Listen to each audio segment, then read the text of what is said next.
This is the Personal Finance Show.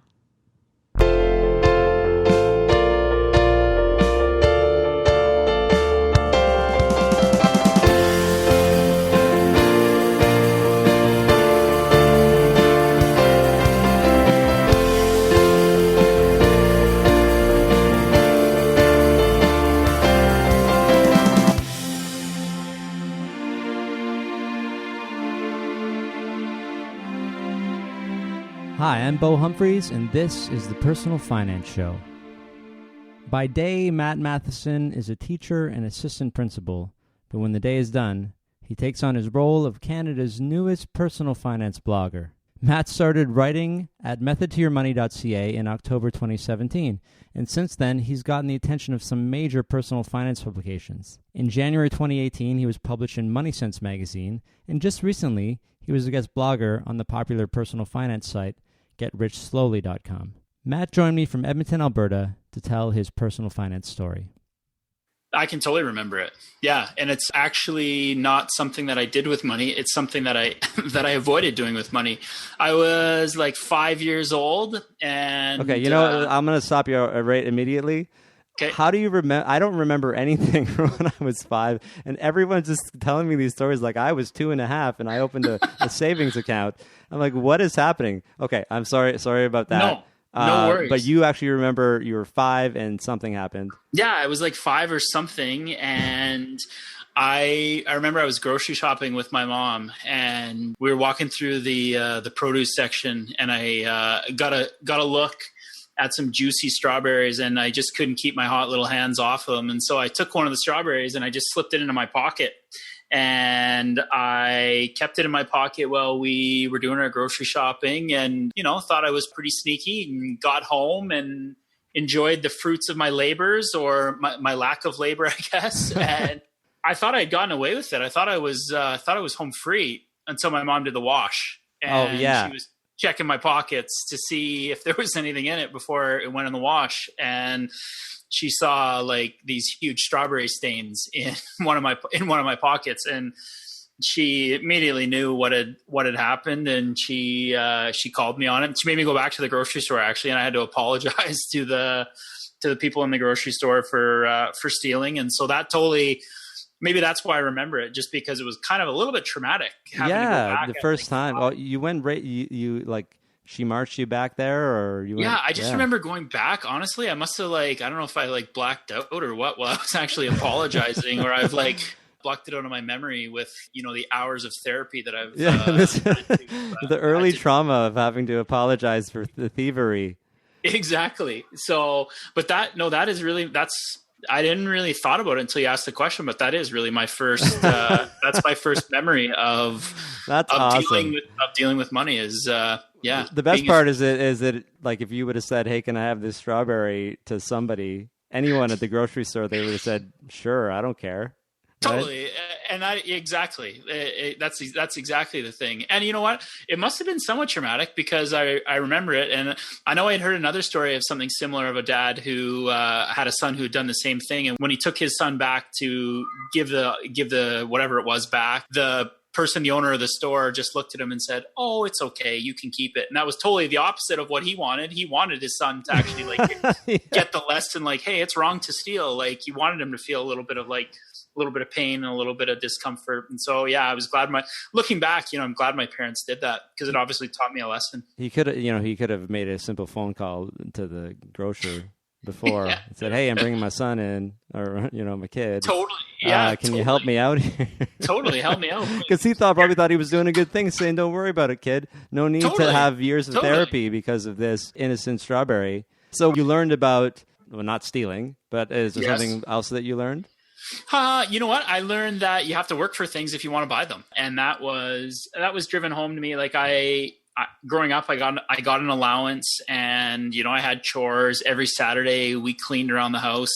My mom is a stickler when it comes to housekeeping. So, every Saturday we had to, clean bathrooms, dust the floor, vacuum, we had to do all that. And I mean, during the week, I have 2 siblings. I have a younger brother and a younger sister, and we all had chores that we had to do throughout the week, and then we got paid. And so I think that was kind of like impressed upon me really early that like, if you want money, it just doesn't happen magically. You actually have to work in order to get money.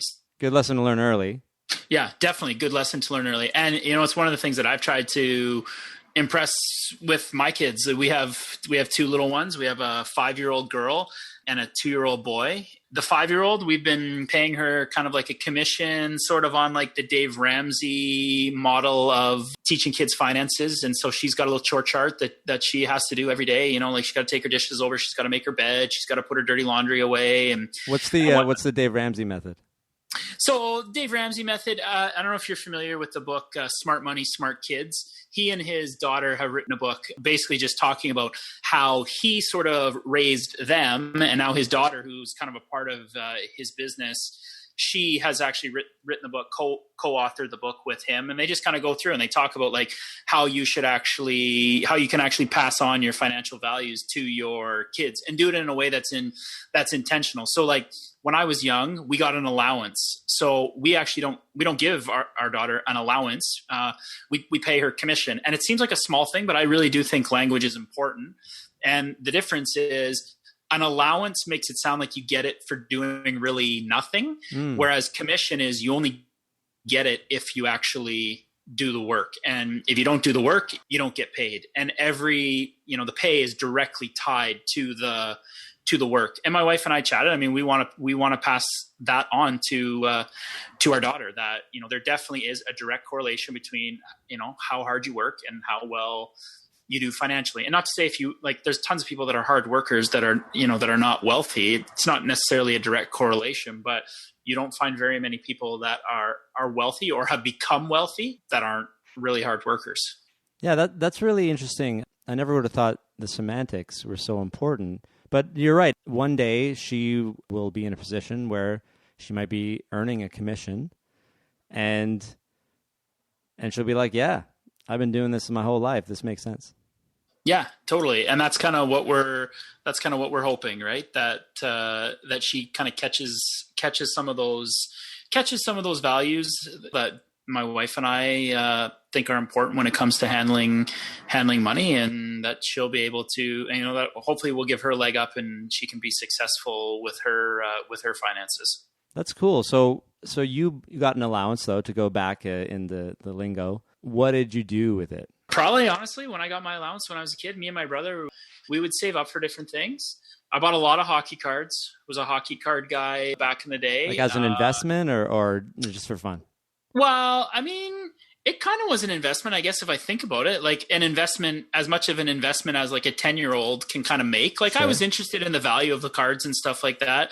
They used to have these little magazines. You could like look up the value of your cards. And I mean, like most of the cards we had were, like 1 cent, 2 cents kind of thing. Okay. But every once in a while you'd come across like, one of your best cards that was worth like a quarter or something like that. And I traded with my friends, and, I was definitely conscious of trading for cards that were like more valuable, or ones that I thought were more valuable. I'm not sure how accurate, my appraisals were of the different cards that I was trading for. It oftentimes was like my favorite players, but we would do that.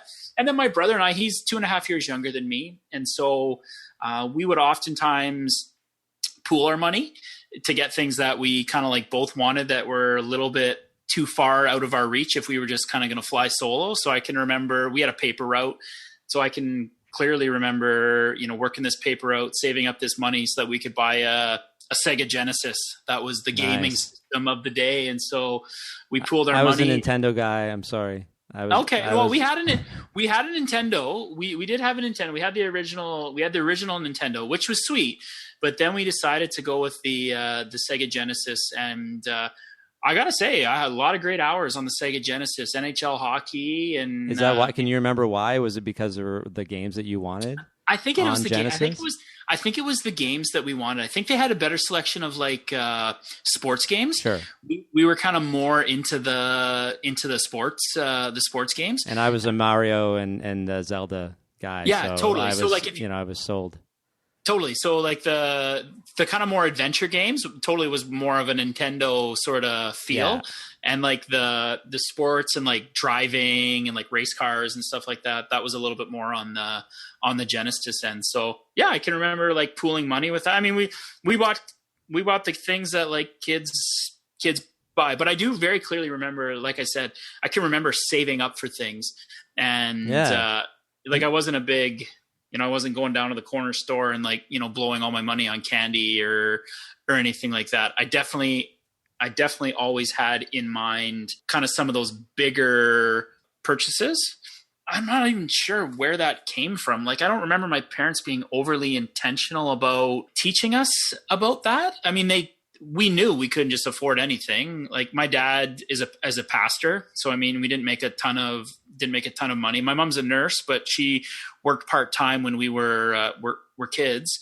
So it wasn't like we had tons of cash. And I don't know if we just kind of knew, like, we could do the math, and we knew that, if we wanted some of these things, we were going to have to save up for them, because we didn't live in a house where, like, if you wanted something, your parents would just go out that day and like buy it for you, kind of thing. And I'm glad we didn't live in a house like that, because it taught me a lot of really great lessons. Yeah, well, it's a really good point. I feel like, from everyone I'm talking to, it's like these behaviors you start with a certain kind of behavior, whether your parents taught you this or not.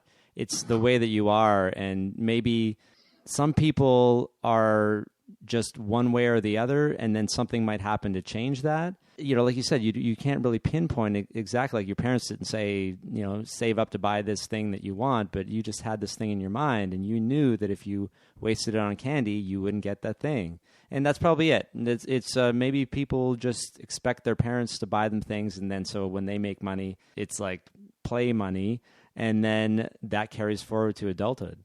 Yeah, I think you're totally right. And now it's funny, I haven't really thought too much about like my childhood memories with money, but I'm thinking about this now, and so I have another childhood memory where the local corner store, it was a Max. We entered this draw. They were giving away this 10-speed bike. I was 5. I think it was like 5 years old at the time. 5 years. It was a big year for me at 5. Yeah, a lot happened.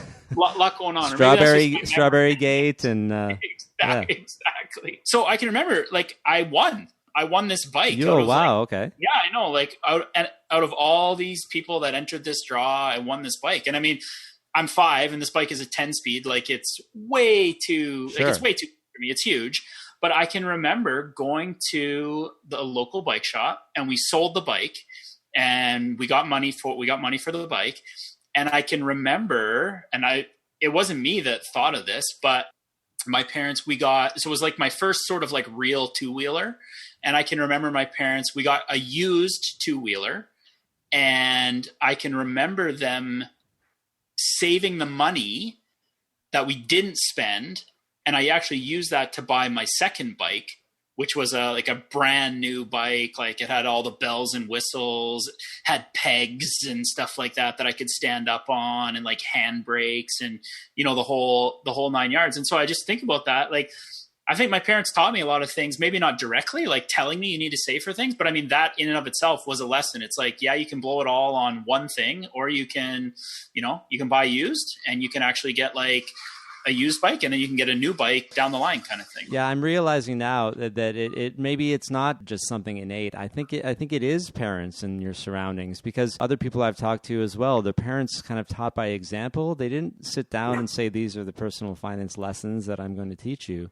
But just that specific example, it's so young for you to be like, okay, I got this bike that I can use now, and the proceeds, the rest of it, I'm going to use for the future. And maybe it even grew. I'm guessing this was, wait, are we the same age? How old are you? I'm 37. Yeah, I'm 37 as well. Perfect. So nice. This is the 80s, and interest, from what I've been told lately, was really high. Yeah, exactly. So you probably made a little bit of money, and then you were able to get a better bike. And that's a great lesson to learn too. When you finally get around to it, 10 years old or 8 or whatever you were, you got a little bit more profit there. So let's jump to the first sort of real job. Did you it turns out everybody I know worked in some kind of fast food. Are you one of those people? I am, Bo, unfortunately. But I got to be honest. I have full respect for this. No, you haven't heard my story yet. Oh, You're okay. not gonna respect. Oh, you're not no. gonna respect. Did you burn the place down or? No, I didn't burn the place down, but I didn't last very long. Okay. So I started at McDonald's when I was 14.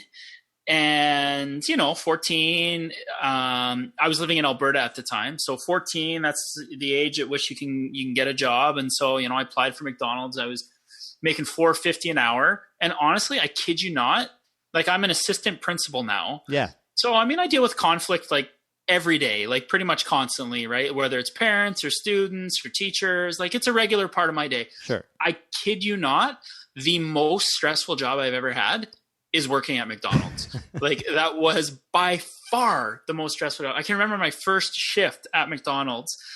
So I go in there, they give me like maybe 15 minutes of training.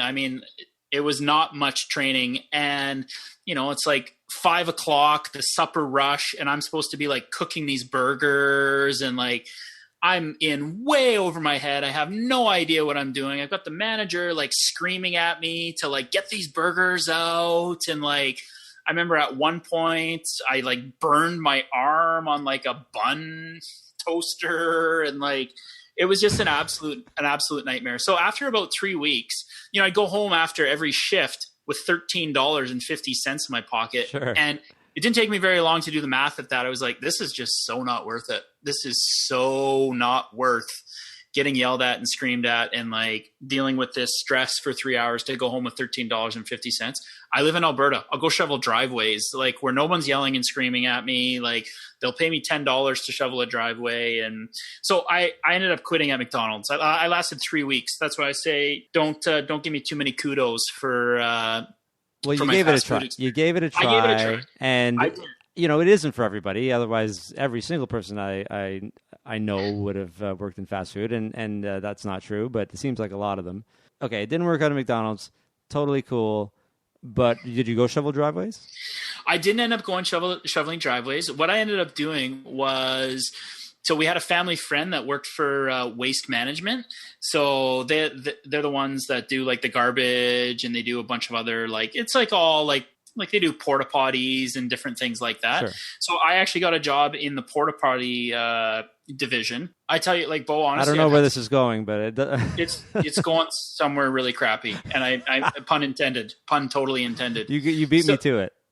So literally, I go into this, and I got hired in February, and so I go in, and what had happened was, the porta potty division had been in disrepair the previous summer. And so what had happened was, I don't know if the previous manager had been fired or what, but there were all these porta potties that had been stacked out in the yard that were full. The tanks were full. They haven't been pumped out. They hadn't been sucked out. This is my nightmare you're describing. This is here. I haven't even got to the nightmare part yet, Bo. Oh no. So you had to do something about this, didn't you? Yes, exactly. So I was paid $9 an hour. Oh. And I was tasked with bringing the porta potties into the heated wash bay and taking hot water and running it into the tank because we had to thaw it out. And then we'd leave them in the wash bay overnight. I'd come back the next evening. This was an after school job. So I'd come in after school in the evening, and I would literally we would have to suck out the tanks. But I'm a science teacher. So quick little science lesson here. You've got ice cold blocks of human feces and you've got hot water. When hot meets cold, you get steam. Yeah. And so literally inside of these porta potties, it was like a crap steam bath.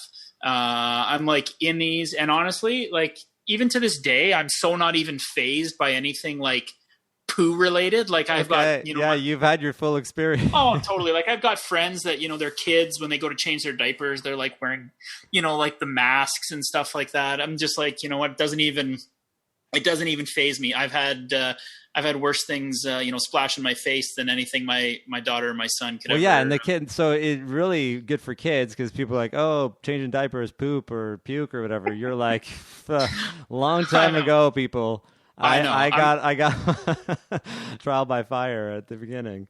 Totally. I'm not even fazed by it. So I graduated though from porta potty duty, and I was a garbage man for a few summers. Okay. And that wasn't a bad job. I mean, it's obviously it's like super repetitive. Like you're up and down off the truck all day long, and like it's crazy boring and stuff like that. It wasn't bad when it was nice outside. Honestly, it sucked when it rained, because we'd have rain gear, and I mean, I didn't have like really awesome like breathable rain gear, so you just like sweating, and so honestly, you don't know if you're getting wet from the rain on the outside or if you're getting wet from the sweat on the inside. And like, well, I always wonder in the winter, it must be cold because one of you is outside, right? One of you is at the back throwing the stuff in. You go pick up the garbage like from the people's houses.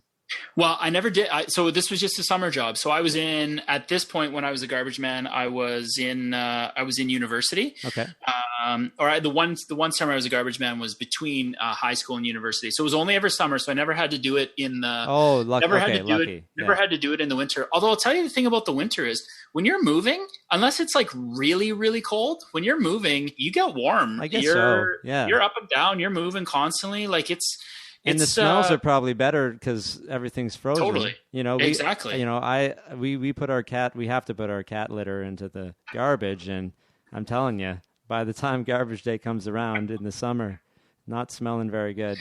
No, I can only imagine. I do want to comment on your first two jobs. Now, well, first of all, I feel like you should have done the poop one before McDonald's, because it would have been like, oh, this is a breeze, no poop.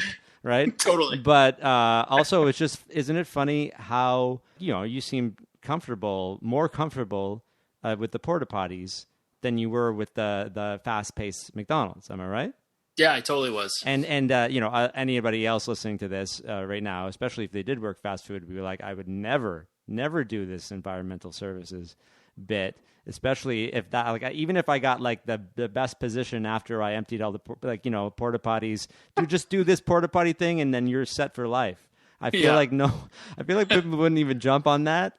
So good for you. And this is like, we talk about experience and how you have to go through things to be able to build perspective in life.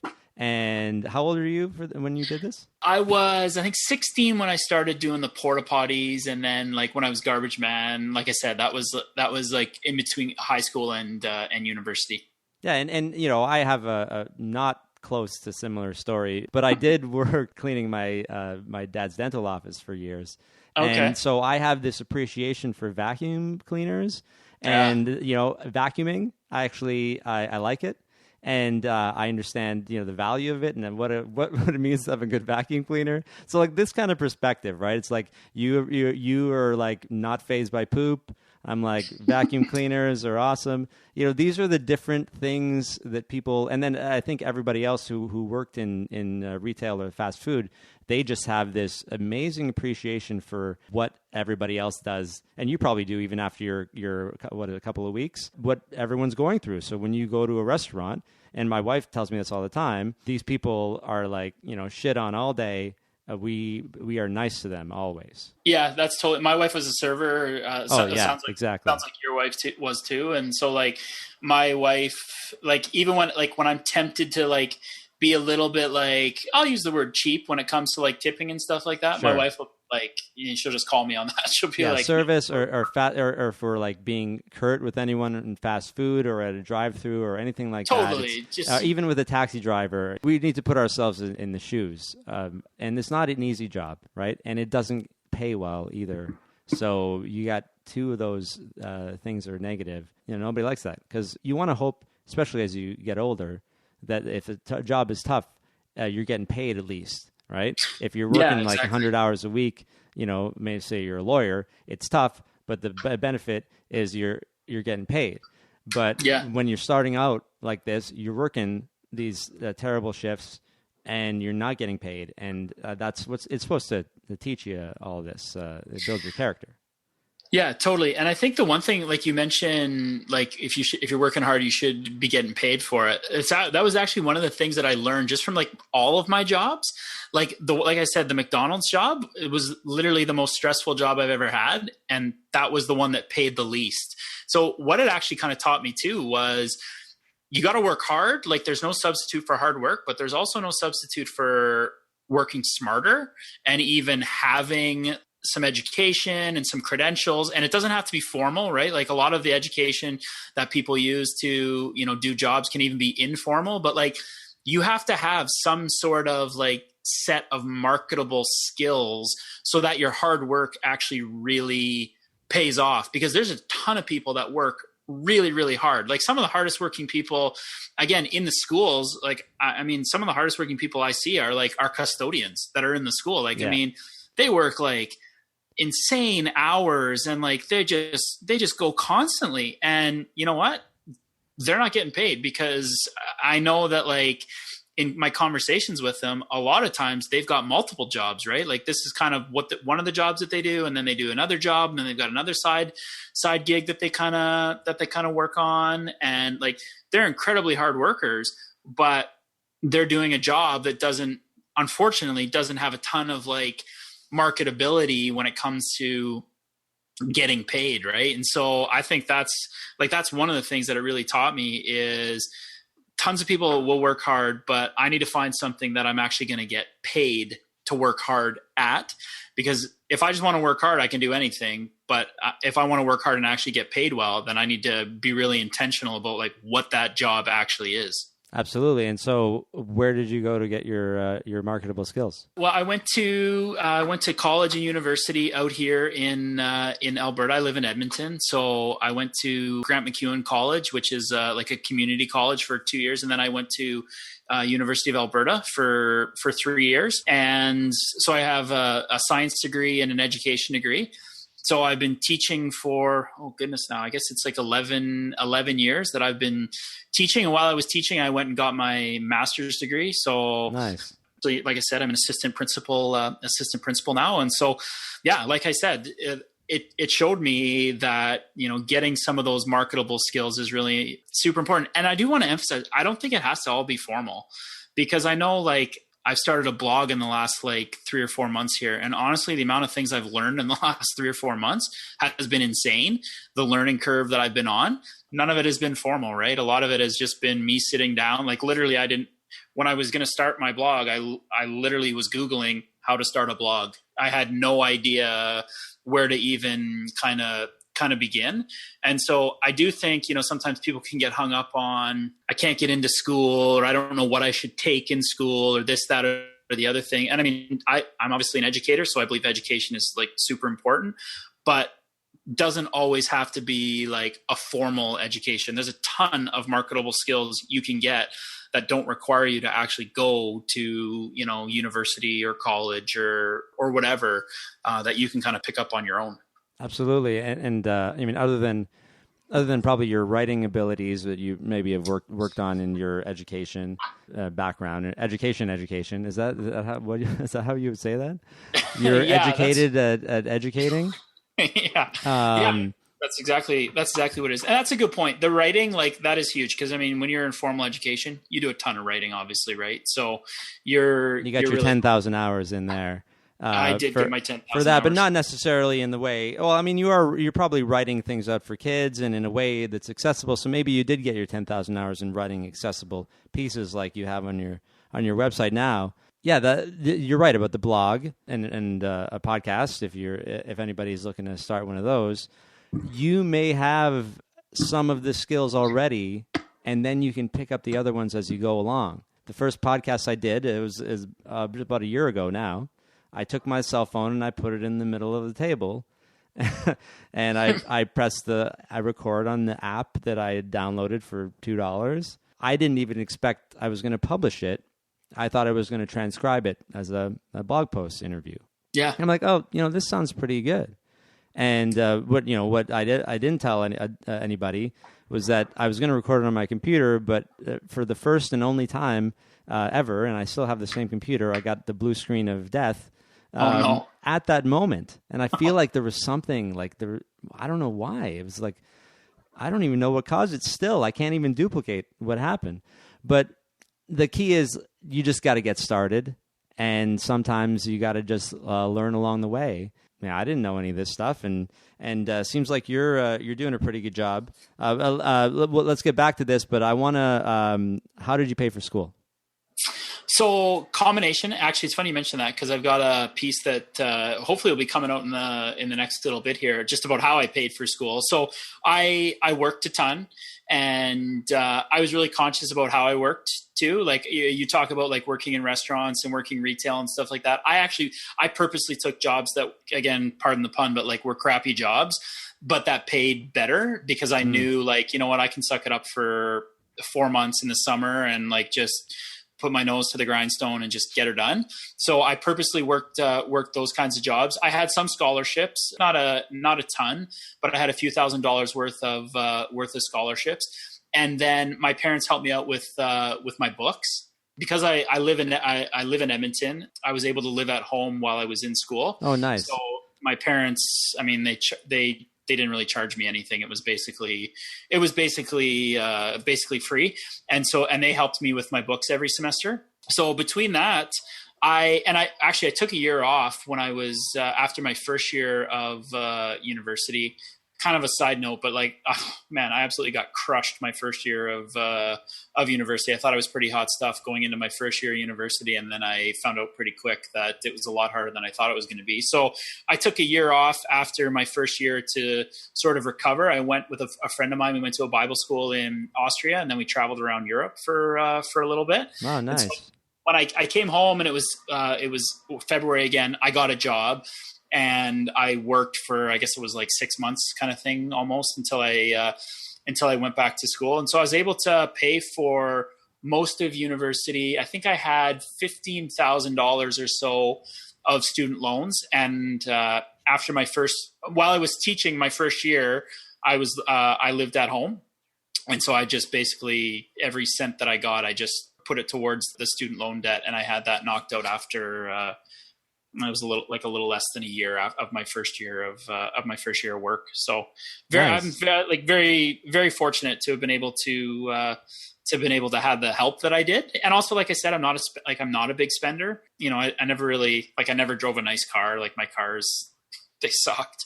And my friends, you know, we didn't really do anything too expensive. We were pretty lame in a lot of ways when it comes to that, but we had a great time. And I mean, I wasn't with people that spent a lot, so I didn't spend a lot. And so I was able to get through mostly debt free, just with like a little bit, and I was able to knock that out.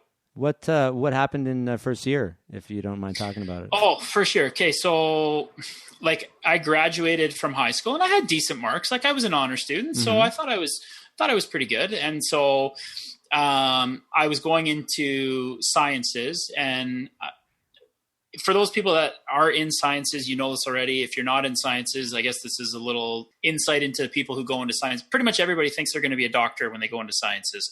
They they say, oh, you know, what are you taking? I'm taking pre-med. But really what it is, everybody's taking the exact same science classes. Everything's pre-med, yeah. Exactly. And everybody's taking the exact same science classes that first year. So I thought I was going to be a doctor. That was kind of the plan. And then like I got in that first year and it was just way harder than I thought it was going to be. Like I worked so incredibly hard, and like I was making like C's and B's kind of thing. Like it was a ton of work. And so the first semester I had taken 5 classes. The second semester I was like, I'm not doing that again. So I took 4 classes, and then, like I said, I started to think like, man, I need to take a year off to like just do something a little more fun. Like I said, I was super stressed out.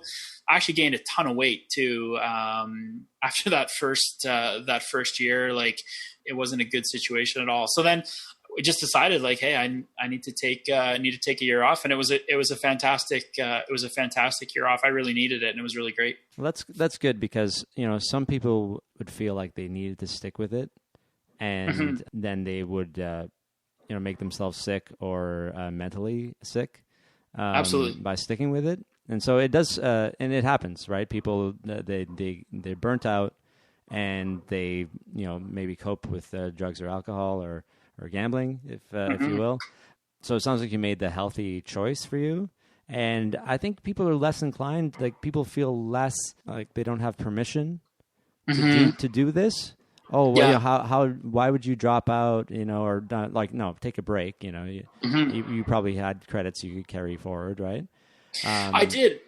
Yeah. But I totally know what you're saying. Like, because from the outside, it looks like I dropped out, right? Like even Sure. even in my own mind, like I always knew I was I always knew it was just a year off and I was going to come back.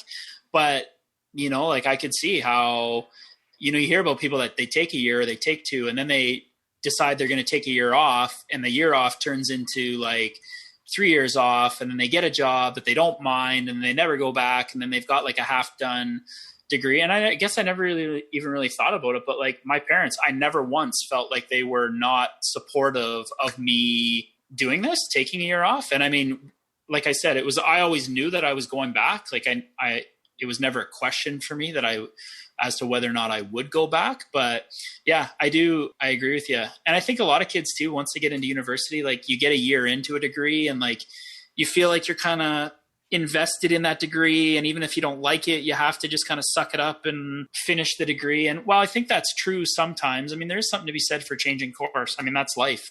That happens all the time, right? Where people... I think people need to have earlier experience with this. Like, in a way, your experience with McDonald's, knowing that it wasn't right for you and leaving right away, is not dissimilar to this. But other people, I think it's really unfortunate that a lot of people would not feel like they had the permission to do this. And permission from who? All you need is permission from yourself, right? Yeah, totally. I couldn't agree more. And I mean, you need permission from yourself. It definitely helps if you've got that support network around you that are encouraging you and are supportive of you, saying like, not that you need their permission, but they're giving their permission, right? Which just helps you feel supported and like you can actually make that decision. And I know, like, especially coming back after taking that, it wasn't even a whole year that I took off. It was a year that I took off from school, but I was only over in Europe.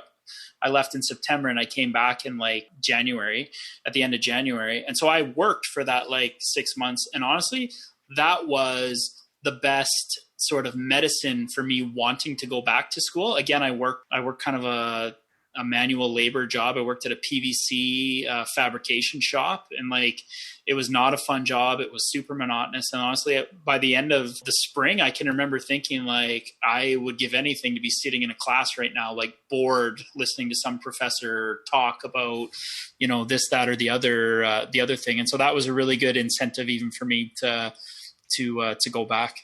Your story reminds me of, so Tony Robbins, he has a kid, right?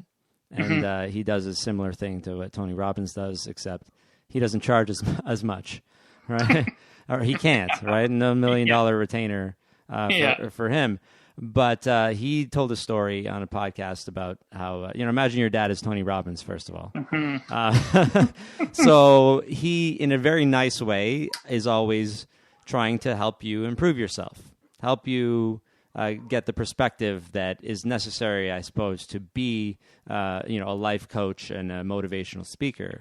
Totally. And so he would have one summer, maybe I think the kid was in school, and he said, you know what, I've been thinking about, what you still haven't faced yet in life. And I think you don't really know that much about manual labor, hard labor, right? My grandfather or my step-grandfather or whatever has a lumber mill up in Canada, and I've arranged for you to have a summer job up there, just, moving lumber, just hard labor all day, right? Yeah. And he said, he said, you don't have to do this, right? Like, I'm not like, you're going away, right? That's not Tony Robbins' style, but he's given them the opportunity to learn a little bit, have a more well-rounded experience in life.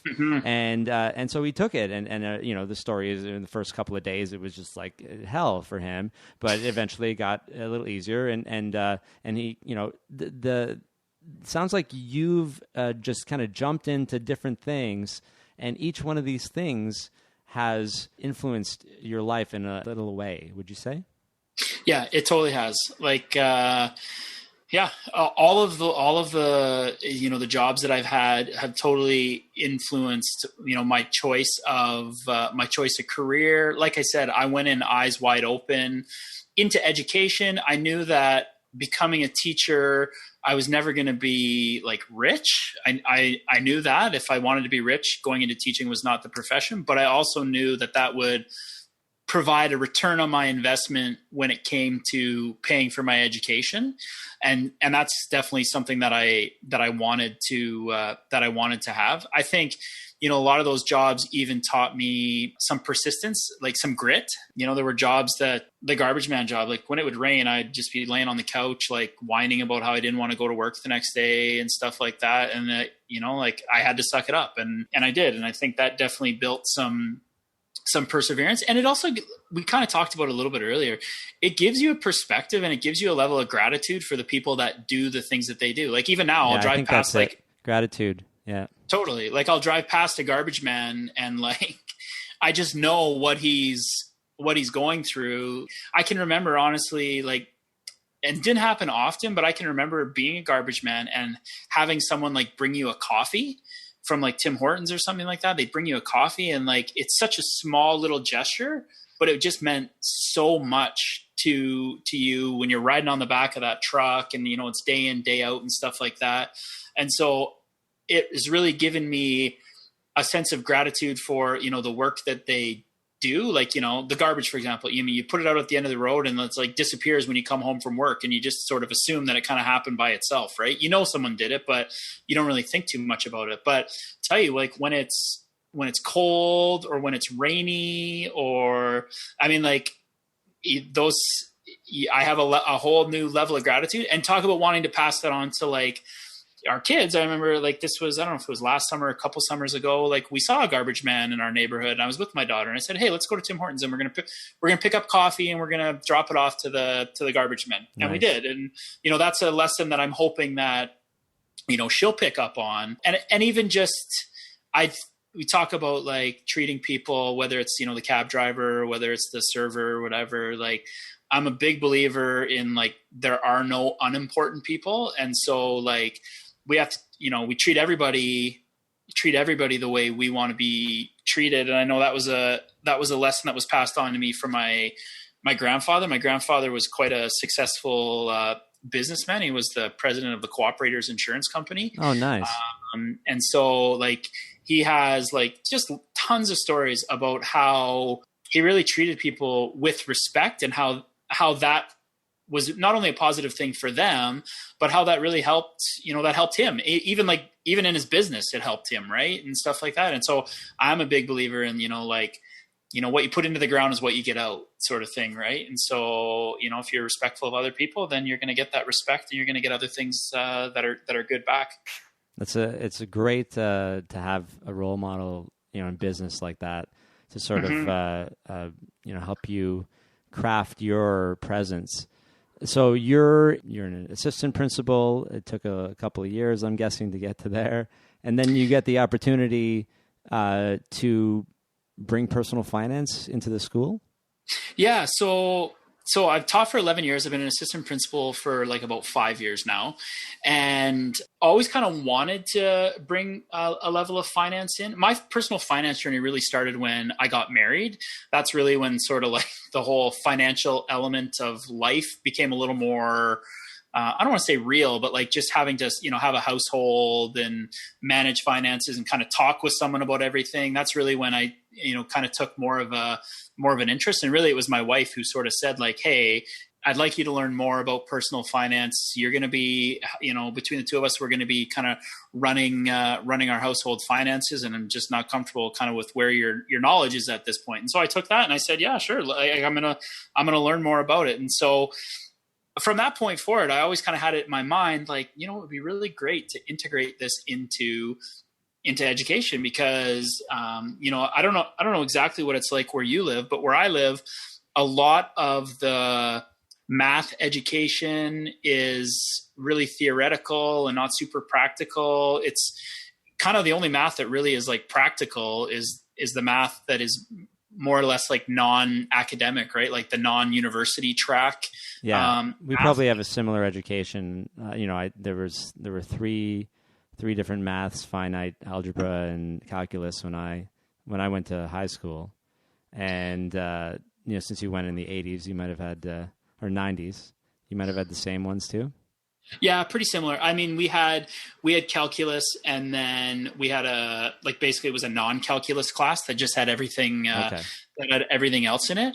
But we also had like a non. So that was if you wanted to go to university, you could take either of those tracks, right? But then there was also like a non-university track, and that was where the kids were learning like budgeting. They were learning how to calculate interest. They were learning they were learning. That would have been great. I mean, I was going to say, totally useful. And so you had that, or no? You went to university, so you didn't. I didn't take that exactly. No, so I didn't take any of that. But so when I got into education, I did a little poking around, and it became clear to me that I was looking at some of the curriculum, and I was like, the stuff that's practical is actually sort of in this non-academic stream of math. I'd like to bring something that's a little more applicable to our kids. And so I taught mostly junior high at the time. And so as I was an assistant principal, I started to have a little more freedom to kind of suggest to teachers, like, hey, how could we integrate this into the math curriculum? I never taught math. I'm a science guy.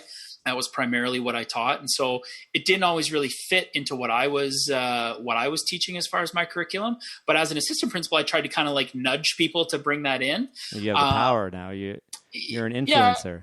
Yeah, you do, but it is still limited, right? And like kind of how you sort of like wield your power, you know what I mean? You do have more influence, definitely. And so I tried to kind of, rather than influence people, I like the term nudge. I would try to like nudge or encourage. It's a good word. It's a popular word these days. It is a popular word, kind of in that sort of direction, right? And so it's popular in the financial wellness space. We learned at a conference last week. And that's the way to get employees and other people kind of into the retirement programs and into the matching RSP. You can't push them. You got to nudge it. Totally. And I know, like, I've got a piece on my site where I recommend some books, and one of the books for your listeners is like Nudge. There's an actual book called Nudge. It's written by a Nobel Prize winning behavioral economist, and it's a great book. It's just basically about using like small, really subtle shifts in how you frame a decision and even how you frame language in order to help people move in a direction that is a little bit more positive. And so that's kind of what I was trying to do with some of these teachers. So I got to my present school and we started teaching an options class. This was an elementary school for our grade 5 and 6 kids. And so our principal essentially had kind of said, like, you can choose sort of whatever option you would like. Like, and what is an options class? That's a new term for me. Okay, so it's like it's not a required class, and the kids get to choose which one they want to actually be in. Like from a list or a couple of choices. Yeah, exactly. And it's really rare in elementary school. Like usually in elementary school, it's pretty it's pretty laid out what you have to take in elementary, right? You don't usually get too many choices, but we had a lot of great choices. So like we ran baking and we had like some phys ed stuff. We had some like robotics and some like videography and stuff like that. We had really cool options. And so last year I ran a leadership option, but this year I decided, hey, you know what? I want to run a personal finance option. And I kind of developed the curriculum, and I really wanted to, I didn't want to make it super boring for kids. Obviously I wanted them to be engaged. And so I made it, it's all interactive and it's all online. I use Google Classroom for everything. So there's tons of like apps and interactive things that the kids can do and use while they're learning about personal finance. And so I've got grade 5 and 6s. And, we talk about saving, spending, we talk about investing, we talk about the difference between needs and wants. We talk about entrepreneurship. I've got a club that I'm running in the school right now where we partnered with BMO, and we run it's called Entrepreneurial Adventure. And so the kids we're just in the process of starting our own business. So like I've been meeting every week for a lunch hour. We're coming up with a product. We're going to sell the product. The money's going to go to charity. The kids have decided they want it to go to the Make-A-Wish Foundation. And so we're actually going to run this business. We're going to sell stuff. We're going to make money and give it all to charity. And it's just kind of all a part of the push that I want for our kids, is to give them a little bit of an introduction into the world of personal finance and entrepreneurship. And I kind of want to stoke some of that fire that's inside some of them when it comes to, being wise with how they handle their money. That's really amazing. This is all your initiative too. So, but you have the support because it's an options thing that you can just come up with this. Yeah, totally. I've been very fortunate because in a lot of schools they don't have that level of freedom, right? Mm-hmm. So I've been very fortunate to have a very supportive principal who has given me that freedom and have been able to kind of implement it how I want. And I mean, the kids love it. They do. We're in class, we're running, they're running their own businesses. We've got little animations and little sort of simulators where they get to run their own business, and, they're buying inventory and they're selling. And then some of the inventory, they're running their own coffee shop. The inventory is going bad and they have to learn okay, I shouldn't buy too much milk. If I buy too much milk, then it's a waste. Right. And so they're learning all these things and they're really getting to experiment and really getting to grow. And the only way that happens is with a community of people that are supportive of that taking place. And I've been very fortunate because I do have a really supportive community that have let me kind of do this, and it's been really, really cool. You know what I was just thinking when you were saying all that stuff. It's all amazingly useful skills to have, but I feel like the way that I went through school, and maybe you have a similar experience, all of these things that you're talking about that I now, use on an everyday basis to make money and run a business, they were sort of frowned upon versus the academic route. It's let's learn more about business ethics, which is also very useful, but let's learn about the theory behind everything instead of doing it. And is that changing now? I really kind of hope it is. But do you agree that we kind of went through that? Oh, I totally agree. We went through that. I think about my high school education, my grade 12, social studies. You're talking about the theories of economics. You're looking at capitalism, you're looking at communism, you're looking at socialism, all really important things to learn. Don't get me wrong, really important. And, you have to have sort of that broad base of knowledge in order to, be a wise, productive member of society. I shouldn't say you need that. It definitely helps to have that broad spectrum of knowledge, but I totally agree. Where's the practical stuff? When you get to that age, and I do think that's changing slightly. I know just even in some of the conversations that I'm having with my principal and even some of the kind of movers and shakers in my school board, that is starting to shift. I think people are starting to see that maybe we've leaned too far to sort of the theory side of things, and maybe we need to get a little more boots on the ground, a little more practical, because the kids that we're graduating, oftentimes they don't have the skills, the basic skills that they need in order to be, we talk about making productive members of society. I look at the stats, 47% of Canadians are losing sleep at night because they're worried about their finances. Something's not working here. Why is this message not being communicated? There's some failure happening. And I do think at a certain level, the education piece needs to change. And I do think that could have a really positive impact. Obviously there's tons of other factors, you talk about consumer culture and all these different things, but I do think, as people gain a little bit of knowledge, they make wiser decisions typically, right? And I mean, not always, but it certainly doesn't hurt to have that knowledge and that foundation. And would have it helped us in high school to have been able to, do a budget and learn about interest and, do some basic math when it comes to investing and compounding and debt and stuff like that? Yeah, it probably would have. And I mean, I know a little bit about your story.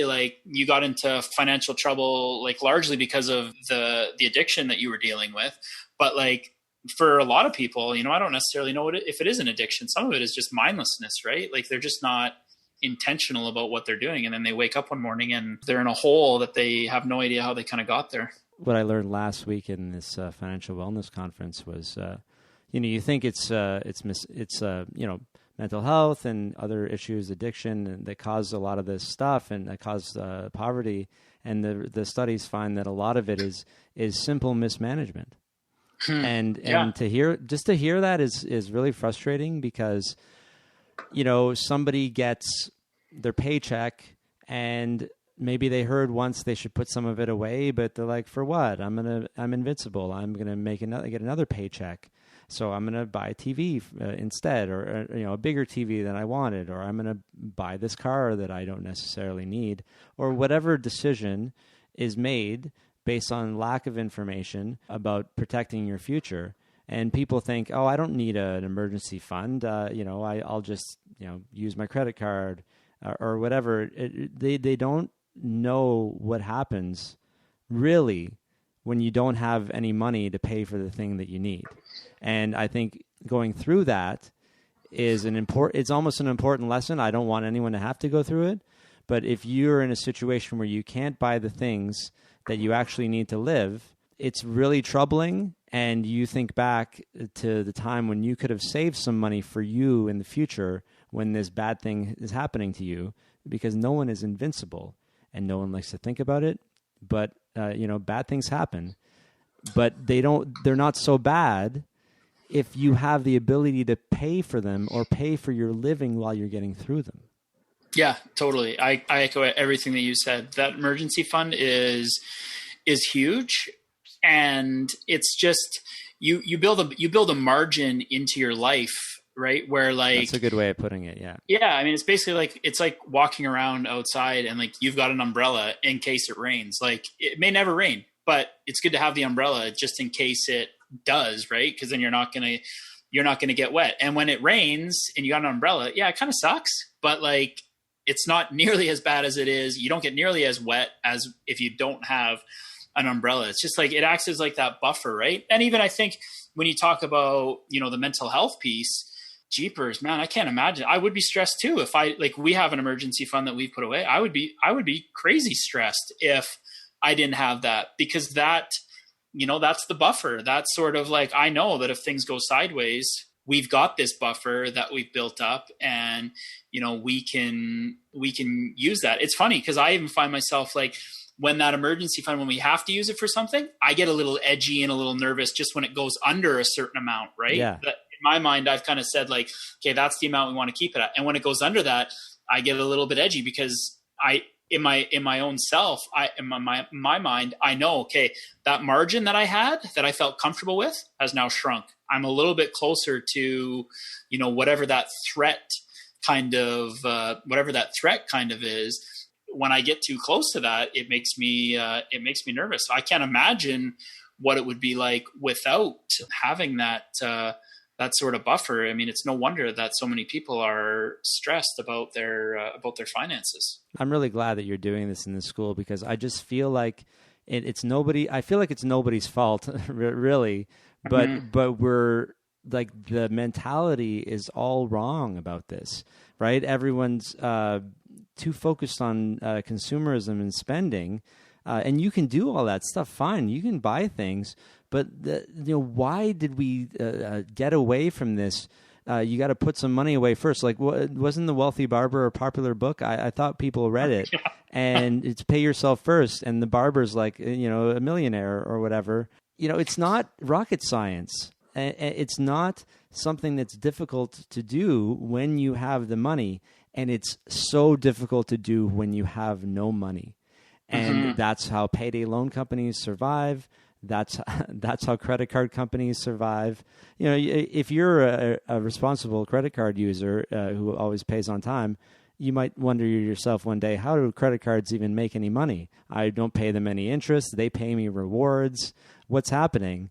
And what's happening is really unfortunate on the dark side of credit. And I just wish we could stop this early. There are things that happen that you can't avoid. There are bad things that happen, and they're going to cost you money. And sometimes you can't predict them, and sometimes you're in a bad life situation, and all that happens. But there's so much of this that is avoidable, and I'm not talking about the unavoidable stuff. I'm talking about the ability to plan. It's just totally glossed over in our education about life. I mean, I think the adage is like basically, you know, with the fifth grade math education, you have everything you need in order to be successful financially, right? Like the math really isn't that difficult to just, you know, to do there's calculators and spreadsheets that can do math for you. Exactly. It's concepts. Yeah. Totally. And that's, I think, like, so that's kind of one of the things that I've really been drawn to a lot. And it's funny because before I was starting to like write so much on finance, I think I knew this, but I wasn't really drawn to it as much. But I find myself as I'm writing, I'm always kind of pulled back to writing about sort of the mindset that we have when it comes to our money. I know, like, you know, you read different blogs and on Twitter, and it's ways to do this, ways to do that. And it's kind of more, it's a lot of really nuts and bolts things, which I think is important because obviously the methods that you use are really important. But I think a big gap, and you hit on it, is what are your thoughts about money? What are your beliefs about money? What are your mindsets about money that underlie all of your behaviors, right? Because we know, like, I mean, basic human psychology is, you know, we have our thoughts lead to our behaviors, and our behaviors lead to our outcomes, right? And that's kind of how life works. And I think we focus a ton on the behaviors when it comes to personal finance. Like, we spend a lot of time talking about the behaviors and the nuts and bolts and the nitty gritty, but I don't think we spend very much time talking about, like, what are people's underlying beliefs behind their behaviors. Like, why? Because people know, like, you should spend less than you make. You reference the wealthy barber. Like, people know, like, paying yourself first makes sense. It's pretty basic stuff when you really think about it, but the application, as you said. Yeah, the application is really complicated. And the more I read and the more that I kind of like think and research on this, the more I'm convinced that, like, the best way to succeed is actually to sort of like just automate things so that you are not responsible for making like daily wise decisions, because take the emotions out of it, because totally, you're right. We're not equipped for this, right? We need to just follow the instructions, especially in emotional times of our life. Oh man, having to make decisions then. And isn't it nice that everything's just happening automatically in the background totally. When this horrible thing is happening in my life? Right? Totally is. And I think the other thing too, the other piece of psychology is, you know, if you are having to, like, so let's use pay yourself first as an example. If you don't have that automated, you have to make that decision every single month. Yeah. And every single day you have to make the decision not to dip into that fund that you're paying yourself first into, right? Whereas if you have that automated and you're not even seeing it, you only have to make that decision one time. And I mean, we've all made the decision. I mean, how many of us have gone to the gym one time thinking like this is going to be like a change in lifestyle, or like we had a healthy meal, or maybe we ate healthy for a week? You know, like, humans are capable of like short-term wise decision making. Like, that's everybody can do that, right? So you can make the decision once, and then if you automate it, you literally never have to make that wise decision ever again. You don't have to expend the mental energy. You're always making that wise decision. It's one of the reasons why, I mean, I personally don't use a robo-advisor, because I'm not, obviously I'm like, you know, I'm a human being. I have emotions, but as far as like being on the emotional spectrum, I would be more on kind of like the even keel end of the spectrum. Yeah. So you don't seem to be that driven to, you know, to spend your money on this or that. Exactly. Yeah. So you are more of a candidate for kind of looking at your own investments, if you like it, if you like doing it. Yeah, totally. And that's the other thing, right? Like, I do like doing it. I don't love spending like a ton of time researching, like, you know, all the, you know, the financials and all that stuff. So I'm a couch potato investor. So Sure. Literally it takes me 15 minutes a year to manage my investments. Now, I had to put a lot of time in up front, because I researched which method was best and which funds I wanted to be in, and, you know, the balance of, you know, where I wanted my money and stuff like that. So there was an investment in time up front, but now literally it takes me 15 minutes. My brother-in-law, very smart guy. He's a surgeon. He's got his master's from the Ivy School of Business at Western, like, really smart guy. And he asked me over Christmas, he's like, you know, what do you what do you think the markets are going to do this year? And I was a little bit embarrassed, honestly, because like, I've got this blog. I'm supposed to know a little something about money. I literally looked at them kind of sheepishly, and I was like, what did they do last year? Like I literally had no idea, because I don't get into that either. I don't get into, there's no reason to get into that detail unless you're want to be a stock trader.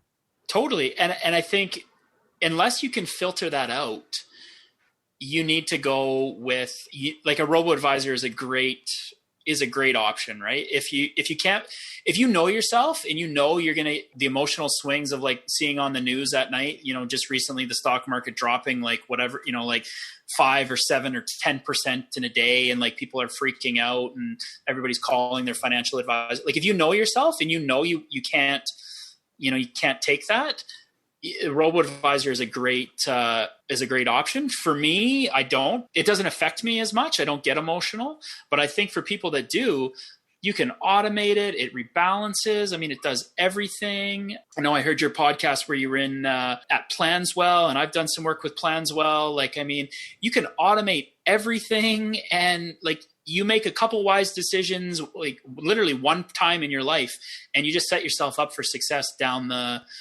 line. It's never been easier, honestly, to set yourself up for financial success than it is right now in a lot of ways. Well, and it's funny. So yeah, you said Planswell and Planswell and Wealthsimple and Nest Wealth, and I've had several of these people on the podcast.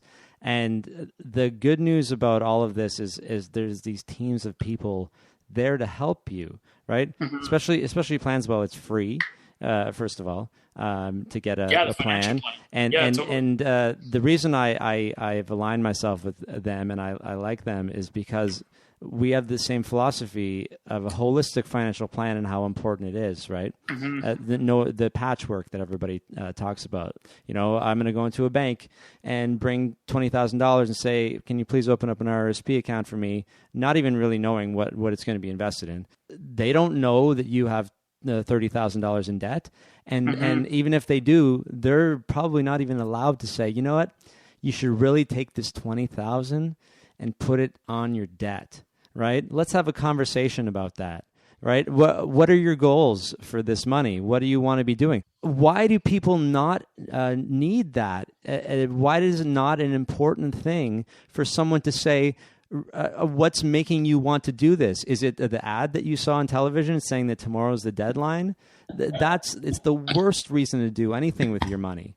So yeah, that's why these companies are a great thing, and why I hope they just keep getting better and more of them, because then we just have these teams of people who are trying their hardest to help us have a better financial future. And of course, they're going to make some money along the way, but that's not the point of it. The point of it is the benefits are for you, and you're going to have to pay for this stuff anyway. And they're actually helping you save money most of the time on all of this different stuff. So it's like, people can, I think people miss this. People can make money while helping you save money and plan for your future too. And what has happened is the mutual fund industry and all of the salesmen of the past 20, 15 years have ruined this picture of this kind of company. And I think hopefully some of the robos and other companies are bringing it back to a more positive.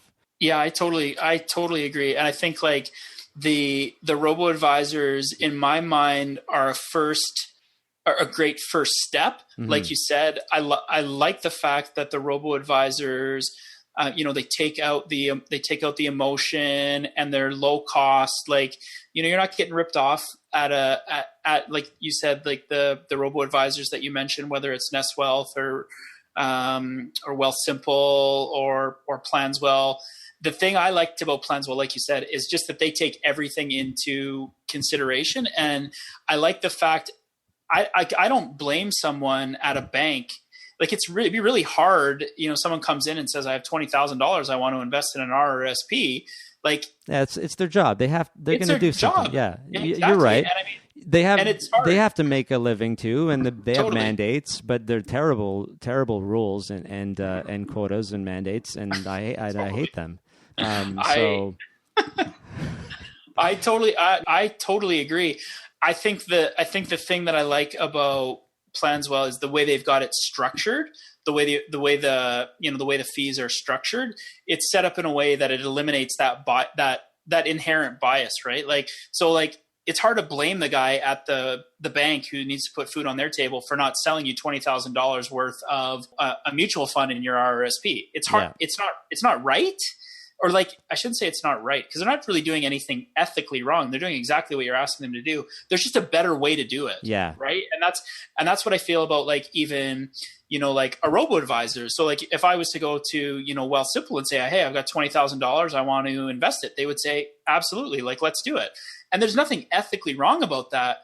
But like you said, if you've got $30,000 worth of debt that you're paying like 15% interest rate on, there's a much better way financially for you to use your money to get the biggest bang for your buck. And so what I hope is that, we start seeing more of this like holistic, comprehensive financial planning that's done at like a reasonable cost, because I'm a guy, I've always wanted to do a financial plan, but I'm with you. I was never going to pay an advisor like 2% on my investments so that they would do quote unquote a free financial plan for me. Like I was never going to do that. And I also I looked into fee only planners, and I had a hard time, shelling out the $1,000 or the $1,500. I've been close before, and, I probably would have done that because I really see value in financial planning. Like there's definitely value there. It's definitely a valuable service. But the thing I like about, companies like Planswell, and like you said, hopefully other companies will kind of follow suit. Yeah, I feel like they're all kind of the Planswell's kind of paving the way, and Wealthsimple did for simple investing as well. And totally. I just hope it opens the door. But that's why we exist. We're here to share the information that the banks won't share with you because they have another way. So you made a decision to become one of these crusaders for everybody, not just for the kids. Yeah. So what made you want to start writing all this stuff? Well, you know what? I like part of what it was, I would oftentimes have conversations with my friends or with my family members when it came to, things that were finance related. And because I am a teacher, being a teacher, it's not something that I have the degree to be able to teach, school, but being a teacher is not just about the piece of paper. It's who I am, right? I taught before I was, officially a classroom teacher. And, once I retire from teaching, I'm going to teach. It's just who I am. I am a teacher. Yeah, and so good point. I have this desire to teach. I've got this passion for personal finance. I followed a lot of people on like Twitter and stuff like that. I would read different things online, and had that desire to teach, and thought, I wasn't totally sure what that would look like. So, initially I thought that might look like teaching some classes kind of in the community and stuff like that, maybe through my church or something like that, and seeing what that would look like. And then I honestly don't even know where the decision to kind of start a blog came from. Like I said, literally it started with me kind of sitting down and saying, like, Googling how do you start a blog? And then I think it just kind of snowballed, and it was like, you know what, I think I could actually do this. And it's not that much to start, right? Like there's not that huge investment of money off the. No, that's the best part. Totally is. You can start it for well under $50. Easily you can start it for. You can get if you really on a budget, you can get websites for free. There's a website, Pete McPherson's website called Do You Even Blog? Yeah. And he basically is teaching people how to blog, and there's so many easy options now. But it sounds like you're doing pretty well with it. You've been published in some big publications. Is that right?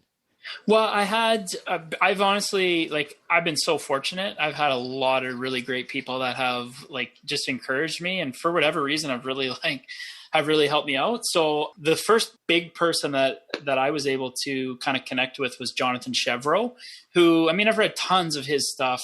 He writes for Financial Post and Money Sense and stuff like that. And that's one of the great things about social media. You can actually just reach out to these people, which is like, and Jonathan will have a conversation with you, which is very nice. And if you totally meet him, I don't know if you met him in person I never have. No, if you meet him at a conference, he's not. He's the least pretentious guy.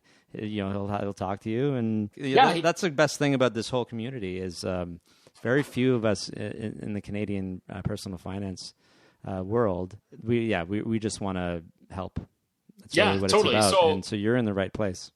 Yeah. So I literally just reached out. I think he followed me or something like that on Twitter, and I just reached out. I was like shocked that he followed me. So I sent him a message and I just said, hey, like, thank you for following me. Like, it's such an honor. Like, I read your stuff and just really appreciate it. And he sent me a message back and he was like, hey, yeah, well, you're welcome. And hey, if you ever want anything, published on Findependence Hub, let me know. Nice. And we'll see what we can do. And I was like, what? Like, I'd been blogging for a couple months when he said that. I was like, that's super cool for him to say that. That's really, it was huge. And so, I mean, obviously I took him up on the offer. I was like, yeah. I was like, absolutely, I will. So I did that. And honestly, part of how I was able to, get published with him and with other people is, I haven't been scared to like reach out and ask.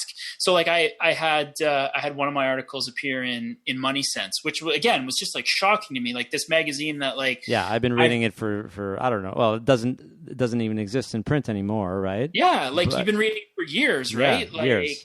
And so I was like kind of naive enough. I just reached out and I just said like, hey, like I'm a financial blogger and love to write something for you. Like, let me know if you'd be interested. And I didn't hear anything back from him, right? Like crickets. And that's pretty much what I kind of expected. But I thought, if you don't ask, you're never gonna know. And then like out of the blue, like a few weeks later, I got an email from one of their editors. And she was like, yeah, I read some of your stuff. It's really great. We'd love to repost one of your pieces. And again, I was like, for real? Like it was shocking, kind of surreal. So I've been very, very, very, very fortunate to have people kind of like support me. And honestly, you mentioned it earlier, the personal finance community, they are super supportive. Like they're great.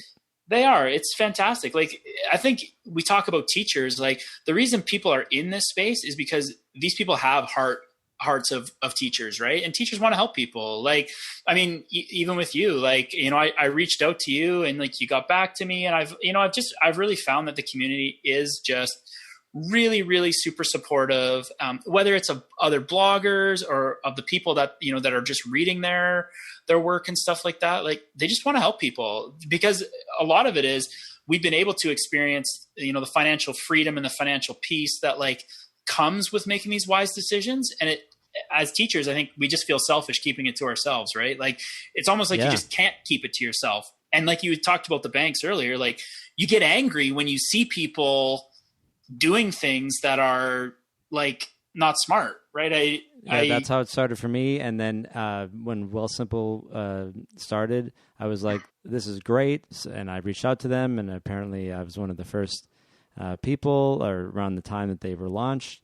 And it just made so much sense. And this is what we need right now, not 2.5% mutual funds.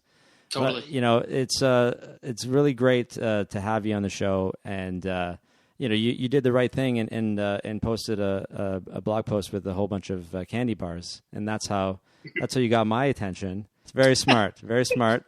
I like Twix. It's right in the middle there. You're welcome to the club. I mean, this is, I hope that you keep doing this, and then you're on a bunch of podcasts, and you keep. I see you're writing tons of stuff about different topics, and so the place to find you is methodtoyourmoney.ca. Is that right? Yeah, methodtoyourmoney.ca. You can find me. You can find me there. You can find me on Twitter too. I'm method_money, and then on Facebook, my Facebook page is Method to Your Money. I'd love to chat with you. Love to hear from you. I'm posting about once a week right now. I usually post like kind of Sunday night, Monday sort of thing, and hopefully, I've got plans to start posting twice a week. Actually, Bo, I need to ask you. That's bold, maybe man. I'll ask you after I'll ask you after the podcast, but I have a feature of some bloggers that I'm working on, just kind of asking them some different questions and stuff like that. So I'll hopefully get you to check that out as well. And yeah, thank you Awesome. for welcoming me, and thank you for having me on the podcast. It's been a lot of fun. If you like this episode, please subscribe to the podcast on Apple Podcasts or wherever you get your podcasts. It would mean a lot to me, and it only takes a few seconds. For the show notes and any links from the episode, head over to my website, investwisely.ca. And while you're there, please feel free to send me a message on my contact page. Thanks so much for listening to this episode of the Personal Finance Show. I'll be back next week with Brendan Lee Young and Brendan Wood, co-founders of a new company called Passive.